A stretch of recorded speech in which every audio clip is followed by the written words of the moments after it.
Welcome to Coinage Academy everyone.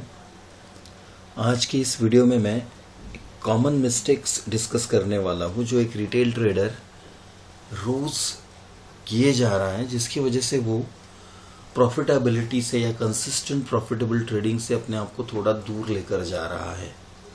In habits को अगर हम चेंज कर दें तो हम किसी भी स्ट्रैटेजी के साथ उस स्ट्रैटेजी को राइट या रॉन्ग प्रूव करने के बाद एक कंसिस्टेंट मुनाफा कमा सकते हो। Whether it is any strategy, मैं किसी भी स्ट्रैटेजी ये नहीं चलता वो नहीं चलता नहीं कहूँगा। जो भी स्ट्रैटेजी आप यूज़ कर रहे हो पहले उसको राइट या रॉन्ग प्रूव कर दो और उसके बाद ये जो 5 कॉमन मिस्टेक्स आप कर रहे हो इसको दूर कर दो। आप एक प्रॉफिटेबल ट्रेडर बन सकते हो, कंसिस्टेंट प्रॉफिटेबल ट्रेडर बन सकते हो। तो मैं आपको बताता हूँ आज कौन से 5 कॉमन मिस्टेक्स पे मैं बात कर रहा हूँ। पहला, watching charts after entry. Entry करने के बाद चार्ट को देखते रहना या उस M2M को देखते रहना। Number 2, trading without confidence. ये क्या है ये मैं आपको एक्सप्लेन करूंगा। कॉन्फिडेंस के बगैर ट्रेड करना, जो मैंने कहा ना, आपने स्ट्रैटेजी को राइट या रॉन्ग प्रूव कर दो, वो प्रूव किए बगैर करे जाने वाली ट्रेडिंग बिना कॉन्फिडेंस की ट्रेडिंग होती है। नंबर 3, ट्रेड के रिजल्ट को कंट्रोल करने की कोशिश। जो भी ट्रेड आप कर रहे हो उस ट्रेड को कंट्रोल करने की कोशिश करना, ये तीसरी कॉमन मिस्टेक्स है। 4th, एक्यूरेसी के पीछे पागलपन की हद तक दौड़ना। मुझे 70% एक्यूरेसी है, 80 चाहिए, प्रॉफिट नहीं हो रहा है। 90 चाहिए, प्रॉफिट नहीं हो रहा है। 95% एक्यूरेसी चाहिए, प्रॉफिट नहीं हो रहा है। एक्यूरेसी से प्रॉफिट नहीं होता, इसीलिए रनिंग बिहाइंड द एक्यूरेसी क्या मिस्टेक है ये मैं आपको एक्सप्लेन कर दूंगा। उसके बाद 5th मिस्टेक है trading directly without practice repeatedly of a same thing. मतलब सीधा 9:15 बजे मार्केट में बैठना है और 3:30 बजे तक उसको ट्रेड करे जाना है और फिर मार्केट खत्म होने के बाद सब क्लोज, फिर सुबह दूसरे दिन वही साइकिल रिपीट करना है। और अगर कुछ ढूंढना भी हो तो कुछ नई चीज़ को देखना है, कोई नए इंडिकेटर ऑसिलेटर को ढूंढना है या कोई नए सिस्टम को लर्न करने की कोशिश करना है। लेकिन जो सिस्टम हाथ में है उसको रिपीटेडली प्रैक्टिस नहीं करना। That is what the last mistake is, trading directly without practicing repeatedly of the same thing. इन 5 मिस्टेक्स को हम स्टेप बाय स्टेप कवर करते हैं। सबसे पहली मिस्टेक, एंट्री के बाद चार्ट देखना। इस मिस्टेक में हम क्या कर रहे हैं, इस मिस्टेक में हमसे क्या गलती हो रही है, आप खुद सोचो दोस्तों। अगर आपने किसी एक लॉजिक पर, उस लॉजिक का मैं एग्जांपल भी लूंगा अभी, किसी एक लॉजिक पर एंट्री कर ली और एंट्री करने के बाद उस लॉजिक को फॉलो करते समय आपने उस चार्ट को या उसके M2M को ट्रेड के कंटिन्यूअसली वॉच किया तो क्या होगा यह हमें समझना है। ठीक है, तो इसी चार्ट के एग्जाम्पल पे मैं आपको एंट्री करने के बाद स्टॉक को देखने से क्या होता है ये समझाने की मैं आपको कोशिश करूंगा। तो ये वो चार्ट है दोस्तों, इसको मैंने पेन ब्रश में ले लिया है और हम एक छोटे से एक स्ट्रैटेजी को इलाबोरेट करने की कोशिश करते हैं। एक छोटे से स्ट्रैटेजी जो कॉमनली यूज होती है, 15 मिनट्स हाई और लो का ब्रेकआउट वाला। तो अब उस स्ट्रैटेजी को देखने की कोशिश करते हैं। आप ये पहले 15 मिनट इस दिन का ये है, ये दिन का ये पहला 15 मिनट है और इस दिन का ये पहला 15 मिनट है। ठीक है, ये तीनों दिन हम इसको टेस्ट करने की कोशिश करेंगे और चाहिए तो आप इस दिन भी इसको टेस्ट कर सकते हो बिंदास्त। हर दिन आपको एक ही रिजल्ट मिलेगा, इसका मैं आपको चैलेंज देता हूं। ठीक है दोस्तों, अब देखते हैं हम लोग एक एक दिन तीनों भी चीज को। क्या कर रहा है ये ट्रेडर? ये ट्रेडर, आप ऐसा मत कंसिडर कीजिए कि मैंने आपके स्ट्रेटेजी के बारे में बात नहीं किया, उस स्ट्रेटेजी की, मैं किसी एक स्ट्रेटेजी को लेकर, ट्रेडर की साइकोलॉजी को लेकर बात करने जा रहा हूं। तो वो अच्छे से समझ लीजिए। आप इसी स्ट्रेटेजी का जो मैं साइकोलॉजिकल पॉइंट बता रहा हूं आप अपने खुद के स्ट्रेटेजी पे भी अप्लाई कर सकते हो। आपको पता चल जाएगा कि आप एग्जैक्टली सेम चीज कर रहे हो। अब ट्रेडर क्या करता है, 15 मिनट का हाई ब्रेक करके अगर क्लोज देता है तो इधर बाय करता है, राइट। क्लोज देता है तो, और 15 मिनट का हाई लो तोड़कर नीचे क्लोज देता है तो उसको सेल करता है। तो यहां पे हमें एक सेलिंग का एग्जांपल मिल रहा है और 2 बाइंग के एग्जांपल मिल रहा है, और उसी जगह पर पहले 15 मिनट के लो को वो स्टॉप लॉस भी लगा देता है। ठीक है दोस्तों, अब हम इसको स्टेप बाय स्टेप स्टडी करने की कोशिश करेंगे। अब यहां पर इस पर्टिकुलर दिन पर 15 मिनट, आप इसके पीछे भी जा सकते हो, इस दिन को भी स्टडी कर सकते हो, लेकिन इसको देखते हैं। 15 मिनट के लो को, हाई को ब्रेक किया लेकिन ऊपर क्लोज नहीं किया तो एंट्री नहीं आई, बच गए, और फिर नीचे तोड़ा और क्लोज कर दिया तो ये एंट्री का पॉइंट बन गया। ठीक से समझिएगा दोस्तों, अब ये एंट्री का पॉइंट बन गया, एंट्री कर ली, 5 लॉट 10 लॉट जो भी शॉर्ट करने थे आपने कर लिए। हम छोटा सा एग्जांपल लेते हैं, आपने ये ट्रेड लिया और यहां पर आपने 7,500 रुपए की रिस्क ली, ऐसा कंसिडर करते हैं, या फिर एक राउंड फिगर लेते हैं 10,000, आपको उससे अच्छे से समझ में आएगा। आपने 10,000 की रिस्क ली, मतलब आपने एंट्री से स्टॉप लॉस अगर हिट हो जाए आपका तो आपको 10,000 नुकसान होना चाहिए, ऐसी रिस्क आपने ले ली। अब यहां पर क्या हुआ, एंट्री कर ली, स्टॉक वापस आपको लॉस दिखाने लगा, वापस ऊपर चला गया, स्टॉप लॉस नहीं हिट हुआ है आपका, ऊपर चला गया। इस समय आप M2M को कंटिन्यू देख रहे हो और साथ में निफ्टी के या उस स्टॉक के चार्ट को भी देख रहे हो। तो यहां हो क्या रहा है, एंट्री के बाद देखने के वजह से ये जैसे ही अपने नेगेटिव टेरिटरी में जाता है, हम कहते हैं यार ये तो लॉस दिखा रहा है, -3,000, -4,000, -5,000 जो भी हो, ये लॉस दिखा रहा है।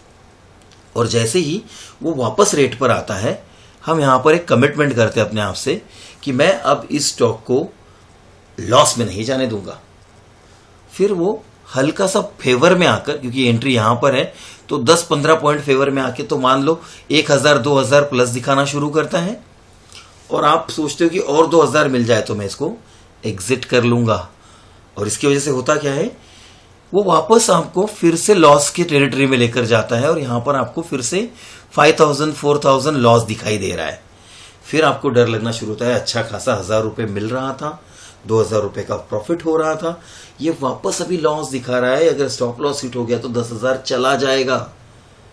इस डर से आप बोलते हो कि नहीं, अब अगर फिर से मेरे रेट पे आता है और थोड़ा सा भी ब्रोकरेज प्लस प्रॉफिट आता है तो मैं एग्जिट कर लूंगा। फिर वो स्लोली आपके रेट पर आने लगता है, और जैसे ही इस लेवल को अचीव करता है आप एग्जिट कर लेते हो, प्रॉफिट हो गया आपको, आपने 2,000 रुपए कमा लिए, रिस्क 10,000 का था, लेकिन एटलीस्ट आपने 2,000 प्लस में पोजीशन क्लोज कर दी। नेक्स्ट डे पर आते हैं, नेक्स्ट डे पे आपके प्रीवियस डे की साइकोलॉजी लेकर चल रहे हो आप कि नहीं यार, ट्रेड करने के बाद 2 बार 3 बार उसने लॉस में दिखाया था मुझे, अगर मैं ज्यादा देर तक होल्ड करता तो बड़ा लॉस हो सकता था, अच्छा है 1,000 2,000 3,000 इजीली दिखाता है, वहां स्टॉक ले लेने चाहिए। आपने फिर से वही किया, यहां एंट्री की, यहां स्टॉप लॉस लगाया, और फिर से ये आधे रास्ते आ गया आपके स्टॉप लॉस के, मतलब है आपका 10,000 का रिस्क और वो -5 M2M दिखा रहा है। आप फिर से डरना शुरू करते हो और आप सोचते हो यार -5,000 M2M दिखाई दे रहा है, तो अगर मैं इसको, अब मुझे अगर स्टॉप लॉस हिट करता है तो मेरा कल का भी प्रॉफिट चला जाएगा और ऊपर से 8,000 डेबिट भी हो जाएगा। आप सोचते हो नहीं, इसको मैं अगर थोड़ा भी मुनाफे में आता है तो काट दूंगा, और ये वापस आपके मुनाफे में आता है, और जैसे ही मुनाफे में आता है आप डर के मारे 2,000 3,000 फिर से बुक करके एग्जिट कर लेते हो। और फिर इसके बाद क्या हो रहा है, आपको रिग्रेट हो रहा है, वो अलग बात हो गई। तीसरे दिन फिर वही कंडीशन, चौथे दिन फिर वही कंडीशन, और ये चौथे दिन स्टॉप लॉस हिट हो गया। पहले दिन 2,000 कमाए, दूसरे दिन 2,000 कमाए, तीसरे दिन 2-3,000 कमाए, तीनों दिन मिलकर 6 से 8,000 रुपए आपने कमा लिए, और एक ही ट्रेड सब तो लेकर चला ही गया, ऊपर से 2,000 और जेब से लेकर चला गया। एक्यूरेसी 75% हो गई दोस्तों। 75% ऑफ द टाइम्स ये ट्रेडर राइट है, 75% ऑफ द टाइम्स इसने राइट ट्रेड किए हैं, और फिर भी लॉस हुआ। क्यों? क्योंकि ये कंसिडर कर रहा है कि 75% ऑफ द टाइम्स वो राइट है। लेकिन क्या वाकई में वो राइट है? ये हम एक बार एक छोटा सा एग्जांपल लेकर देखते हैं और आपको समझ में आ जाएगा। मैं दिल्ली में ट्रेन में चढ़ा, बॉम्बे के लिए आना था मुझे, और दिल्ली से ट्रेन में आते आते मुझे यहां पर कहीं पर या बीच में कहीं पर ऐसा फील हुआ कि ये ट्रेन का एक्सीडेंट हो जाएगा। ये ट्रेन का कहीं तो एक्सीडेंट हो जाएगा, ये बहुत अतरंगी चल रही है, मैं यहाँ से यहाँ उतर जाऊँ। अगर मैं बीच में कहीं पे भी कोई भी स्टेशन पे उतर गया तो क्या मैंने अपना टारगेट अचीव किया, जहां मुझे पहुंचना था वो मैं पहुंचा हूं? आंसर है नहीं। तो जहां मैं पहुंचा वहां अगर नहीं पहुंचा हूं तो मेरा काम हो पाएगा? आंसर है नहीं। अगर मेरा काम नहीं हो पाएगा तो क्या मेरे दिन वेस्ट होंगे? आंसर है यस। मेरे दिन, टाइम और पैसा सबकी बर्बादी हो रही है। अगर मैं इसके बाद कंटिन्यूस 3-4 जर्नी ऐसी करूं तो क्या होगा? एक जर्नी में मुझे मेरे जॉब से निकाल दिया जाएगा या कुछ ऐसा होगा जिससे मुझे बड़ा नुकसान हो जाएगा, ये सोच के कि मेरा एक्सीडेंट होने वाला है। यहां पर उस ट्रेनी ने यही किया, उस ट्रेडर ने यही किया। उसने क्या किया? बार बार 2000, 3000, 2000, 3000 4 ट्रेड में, 3 ट्रेड में बुक कर लिए। 1, 2, 3 डेज राइट आया, 6 to 8,000 रुपीज, 9,000 रुपीज कमा लिए और एक ही ट्रेड में 10,000 रुपए दे दिए मार्केट को। क्योंकि जिसको वो राइट कंसिडर कर रहा है, जैसे मेरे घर से अगर मेरा ऑफिस 20 किलोमीटर दूर है और मैं निकल के रास्ते में मुझे ऐसा लगता है कि मेरा बाइक खराब हो जाएगा या मेरा एक्सीडेंट हो जाएगा, इसलिए मैं यहां पर किसी और के ऑफिस में जाकर बैठ जाऊं, वो सही नहीं हो सकता। उसी तरीके से 10,000 रुपए की रिस्क लेकर 2,000 रुपए पे भाग जाना, ट्रेड से कॉम्प्रोमाइज कर देना या ट्रेड एग्जिट कर लेना, ये राइट नहीं हो सकता। तो सबसे पहली मिस्टेक है कि कंटिन्यूअस स्टॉक को एंट्री के बाद वॉच करने के कारण ये जो चार्ट अप डाउन मूवमेंट कर रहा है, ये उस चार्ट की मूवमेंट ना रहते हुए आपकी साइकोलॉजी की मूवमेंट हो रही है। आपकी साइकोलॉजी भी चार्ट के साथ कॉन्फिडेंट डिप्रेस कंडीशन में आ रही है और इसीलिए आप पहले दिन का नॉन कॉन्फिडेंट पोर्शन दूसरे दिन ट्रांसफर करते हो, दूसरे दिन का नॉन कॉन्फिडेंट पोर्शन तीसरे दिन पे और तीसरे दिन का बिना कॉन्फिडेंस का चौथे दिन पे। और जब बिना कॉन्फिडेंस के ट्रेड करोगे तो प्री मैच्योर एग्जिट करोगे, अर्ली एग्जिट कर लोगे और अर्ली एग्जिट करोगे तो चाहे आप 75% बार राइट आओ, चाहे 80% बार राइट आओ, 1 या 2 रॉन्ग ट्रेड आपकी पूरी की पूरी प्रॉफिट की मेहनत को तो लेकर जाएगा ही, ऊपर से अपने जेब से भी पैसे लेकर चला जाएगा। यह है मिस्टेक।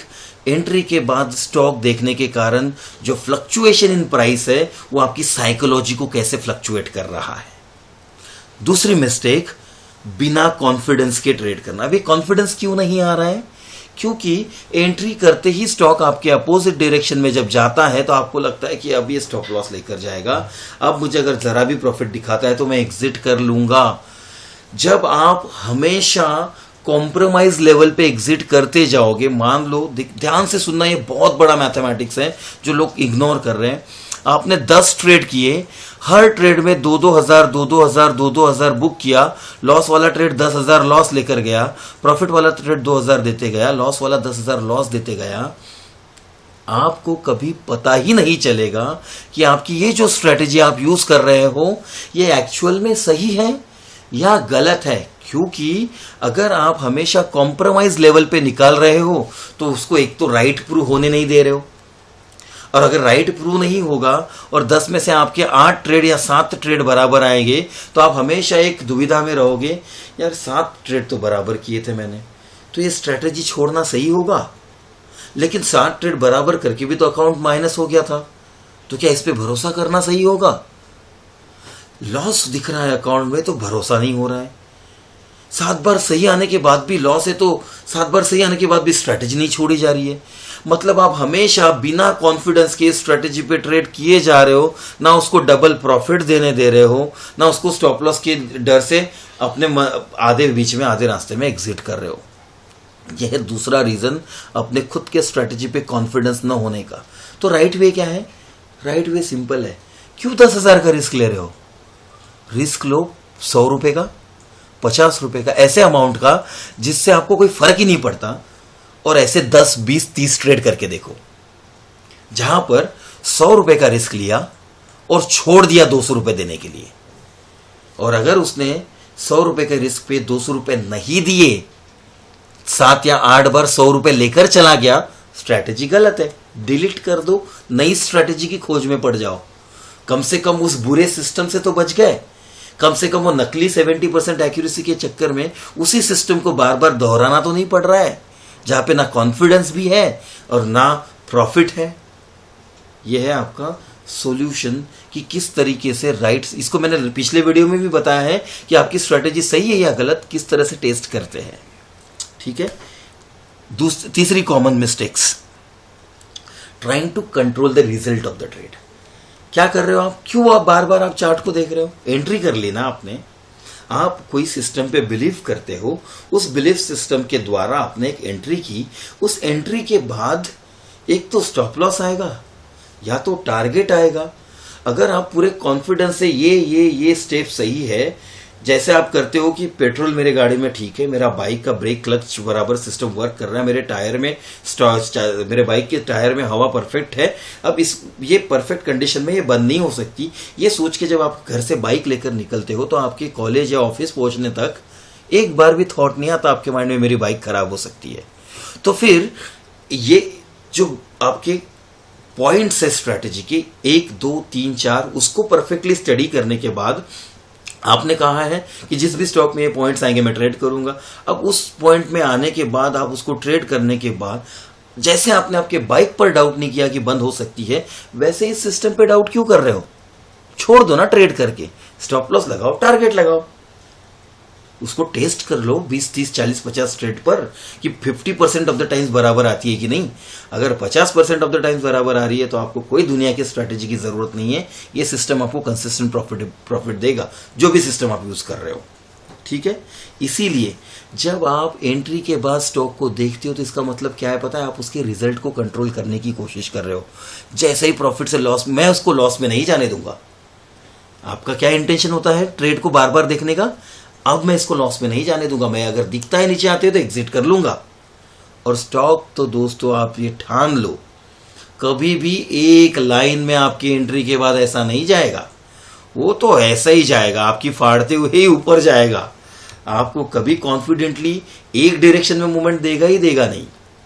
इसलिए आपको ध्यान में रखना है कि एंट्री के बाद जब भी स्टॉक देखकर आप उसका रिजल्ट कंट्रोल करने की कोशिश करोगे, उसमें आपकी साइकोलॉजी वाइब्रेट होते जाएगी और आप अर्ली प्री मैच्योर एग्जिट्स करोगे। तो अगर रिजल्ट को कंट्रोल नहीं करना है, और क्यों नहीं करना है? क्योंकि एक ही सवाल है मेरा आपके लिए। अगर इस सवाल का जवाब है हाँ तो आप देखते रहिए, और अगर इस सवाल का जवाब है ना तो आपको ये देखना छोड़ना पड़ेगा। सवाल है क्या आपके देखने के कारण, अच्छे से सुन लेना, एंट्री करने के बाद स्टॉक को कंटिन्यूअसली घूरने के कारण या कंटिन्यूअसली देखने के कारण स्टॉक आपके डायरेक्शन में जाएगा? अगर आपको लगता है कि हाँ मेरे देखने की वजह से मेरे डायरेक्शन में जाता है, तो आप जो कर रहे हो करते रहिए। लेकिन अगर आपको लगता है कि नहीं यार मेरे देखने से क्या फर्क पड़ने वाला है, अगर ये सही में लगता है तो देखना बंद कर दो टारगेट स्टॉप लॉस लगाकर। ठीक है दोस्तों। और रनिंग बिहाइंड द एक्यूरेसी, ये अगला मिस्टेक नंबर 4। आप एक्यूरेसी के पीछे दीवाने हो, पागल की तरह दौड़ रहे हो। मुझे बताओ, यही एग्जाम्पल में 3 ट्रेड राइट आए आउट ऑफ 4 ट्रेड्स, जिसमें 75% एक्यूरेसी हो गई। तीनों ट्रेड ने मिलाकर आपको 8-9 हज़ार रुपए दिए, एक ही ट्रेड 10,000 लेकर गया। क्या फायदा है 70% 80% एक्यूरेसी का? बता सकते हो कोई भी बेनिफिट हो रहा है मुझे इस एक्यूरेसी का? बिल्कुल भी बेनिफिशियल नहीं है ये एक्यूरेसी, और मुझे इमीडिएटली इस तरीके के नॉनसेंस एक्यूरेसी के पीछे दौड़ना बंद कर देना चाहिए। क्योंकि प्रॉफिट एक्यूरेसी से नहीं, रिस्क रिवार्ड से होता है। अगर इसी 3 ट्रेड के जगह पर मैं इन तीनों ट्रेड में, ध्यान से सुनना, इन तीनों चारों ट्रेड में ऐसा सोचता कि मेरा अगर स्टॉप लॉस 50 पॉइंट का है तो टारगेट 100 पॉइंट का होगा तो ही बुक करूंगा, नहीं तो जो मर्जी हो जाए, तो शायद आपको इस ट्रेड में 100 पॉइंट मिल जाते। ध्यान से सुनना, इस ट्रेड में 100 पॉइंट मिल जाते, इस ट्रेड में 100 पॉइंट मिल जाते, शायद इस ट्रेड में ना मिलते, रेट टू रेट कट जाता और इस ट्रेड में स्टॉप लॉस हो जाता। मैं मानता हूं ये दोनों ट्रेड में स्टॉप लॉस हो जाता, ऐसा कंसिडर करते हैं। तो ये दोनों ट्रेड 10-10 हज़ार 20 हज़ार लेकर चले जाते, लेकिन ये दोनों ट्रेड 20-20 हज़ार 40 हज़ार देकर जाते। 50% एक्यूरेसी में जेब में पैसा बच जाता। लगाओ अपनी अकल, सोच के देख लो, करके देख लो, आपको आपका रिजल्ट आपकी स्ट्रेटेजी पे ही करके देख लो, पता चल जाएगा क्या होगा। 10 में से 7 से ज्यादा ट्रेड गलत चले जाएंगे, लेकिन 100 रुपए में 7 से ज्यादा गलत ट्रेड जाने पे 700 रुपए ही चले जाएंगे ना जेब से। लेकिन ये तो 700 रुपए भरकर ये तो पता चल जाएगा कि आपकी स्ट्रैटेजी गलत है, कुछ नया सीखना जरूरी है या कुछ नया समझना जरूरी है। इसी को पकड़ के रहूंगा तो सब वक्त बर्बाद हो जाएगा। ये तो समझ में आ जाएगा 700 रुपए देकर मार्केट को करके देख लो। लेकिन अगर उसी जगह पे 5 बराबर आ गए और 5 गलत आ गए तो वो 5 ट्रेड 500 लेकर जाएंगे और वो अगले 5 ट्रेड 1000 देकर जाएंगे और 500 रुपए बच जाएंगे। आपको समझ आ जाएगा 100 की जगह अगर 1000 का रिस्क होता तो 5000 मिल जाते, 10,000 का होता तो 50,000 मिल जाते। मुझे सिर्फ रिस्क इंक्रीज करना, सिस्टम यही फॉलो करना है, 1:2 रिस्क रिवार्ड वाला। कितना सिंपल है, करके देख लो 100 रुपए रिस्क से। और आखिरी आपका जो मिस्टेक है प्रैक्टिस। आप खुद सोचो दोस्तों, स्टॉक मार्केट को एक खेल समझ लो और विराट कोहली को एक इसका खिलाड़ी, वो क्या कर रहा है पता है आपको? वो इधर क्या होने वाला है इसकी उसको चिंता ही नहीं है। वो पूरा इधर जो हुआ है ना, इस पर पागलपन की हद तक प्रैक्टिस कर रहा है। वो क्या कर रहा है, मैं पिछले मैच में इस गेंद पर आउट हुआ था, ये गेंद ऐसी थी और पिच का ये परफॉर्मेंस था, तो मुझे क्या करना है, वैसे ही पिच का एक सरफेस बनाना है, उसी गेंद को 1000 10,000 बार प्रैक्टिस कर लेनी है, जिससे अगले मैच में अगर ये गेंद आती है, विकेट तो नहीं जाएगी लेकिन इस गेंद पे मैं मैक्सिमम स्कोर करूंगा। क्यों? क्योंकि उसी गेंद को उसने 1000 2000 5000 10,000 बार रिपीटेडली प्रैक्टिस की और उस फियर को निकाल दिया। अब उस फियर को मतलब उसको खेलूं नहीं खेलूं छोड़ दूं, ये फियर नहीं है। अब मैं इसको सबसे बेस्ट खेल सकता हूं, ये कॉन्फिडेंस है। किस वजह से कॉन्फिडेंस बिल्ड हुआ? रिपीटेडली बार बार एक ही सिस्टम को 10,000 बार स्टडी कर लिया। अब ऐसा नहीं बोल सकते हो कि एंट्री के बाद मुझे कॉन्फिडेंस ही नहीं है कि मेरे डायरेक्शन में जाएगा कि नहीं जाएगा। नहीं जाएगा तो स्टॉप लॉस जाएगा, जाएगा तो डबल देकर जाएगा। ये आपको ध्यान में रखना है। इन्हीं 5 मिस्टेक्स को मुझे आपको अच्छे से एक्सप्लेन करना था, क्योंकि यही वो 5 मिस्टेक्स हैं जिसके कारण रिटेल ट्रेडर कंसिस्टेंट बेसिस पे स्ट्रगल कर रहा है, even after being right for 80% of the times, 70% of the times, 90% of the times. मतलब आप 70 80 90% ऑफ द टाइम्स बराबर हो और फिर भी कंटिन्यूअस स्ट्रगल खत्म नहीं हो रही, क्योंकि आपने फिर से वीडियो अच्छे से सुन लीजिए। मैंने सॉल्यूशन बताया है कॉन्फिडेंस लाने का, किस तरह से पता कर ले कि मेरी स्ट्रेटेजी सही है या गलत है, इसका मैंने यहाँ पर सॉल्यूशन बताया है। अच्छे से कर लो स्टडी इस वीडियो को। मैं आपको गारंटी देता हूं इन 5 मिस्टेक्स को आपकी ट्रेडिंग से निकाल दो, आपको कोई जरूरत नहीं है 100% एक्यूरेसी, 90% एक्यूरेसी और 80% एक्यूरेसी। आशा करता हूं मेरा ये वीडियो आपको बहुत हेल्प करेगा इंप्रूव करने में और आपके ट्रेडिंग करियर को एक अलग लेवल पे या नेक्स्ट लेवल पे ले जाने के लिए आपको मदद करेगा। थैंक यू दोस्तों।